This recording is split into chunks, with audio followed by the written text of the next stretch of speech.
ഇവിടുന്ന് ഇപ്പം ഏറ്റവും അവസാനം ദ്വാരപാലകന്മാരുടെ ആ വ്യാളിമുഖവും ഇതെല്ലാം തട്ടി അവിടുന്ന് കൊണ്ടുപോയതിന് ശേഷം അദ്ദേഹത്തെ 8-ാം തീയതിയാണ് വിളിക്കുന്നത്. നാം ആലോചിച്ച് നോക്കണം.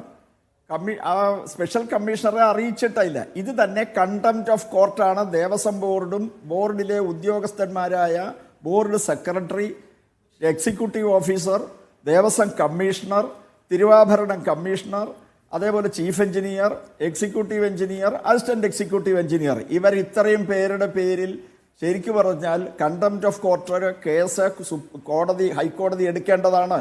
2019 ഈ കൊണ്ടുപോകുന്നത് ഞാൻ പറയട്ടെ, 1999 മുതൽ 2019 വരെയുള്ള കാലയളവിൽ യാതൊരു പ്രശ്നങ്ങളുമില്ല.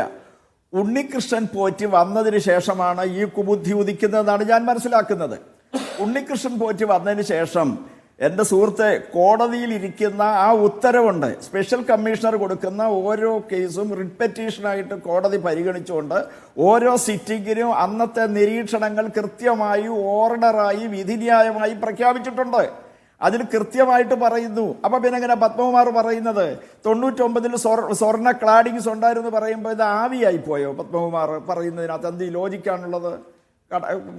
അവർ പറയുന്നുണ്ട് ഇത് അവരുടെ ഇത്രയും ഉദ്യോഗം, അതായത് വിജിലൻസിന്റെ security office, vigilance and security officer ഒഴികെയുള്ള വിജിലൻസിനെ മാത്രം ഒഴിവാക്കിക്കൊണ്ട് വേറെ ആരുമില്ലാതെ 2019 ദേവസ്വം ജീവനക്കാരുടെ സാന്നിധ്യത്തിലാണ് ഇത് സ്വർണ്ണപ്പാളികളും ചെമ്പും തിരിച്ചത്.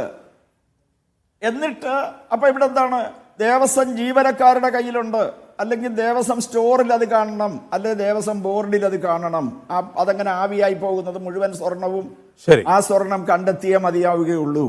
അപ്പൊ സ്വർണം പോയി എന്ന് പറയാൻ പറ്റത്തില്ല, നഷ്ടപ്പെട്ടിട്ടില്ല. ഒരുപക്ഷെ ഇയാളുടെ കയ്യിൽ 2 പൊതിയായിട്ട് കൊടുത്തു കാണും.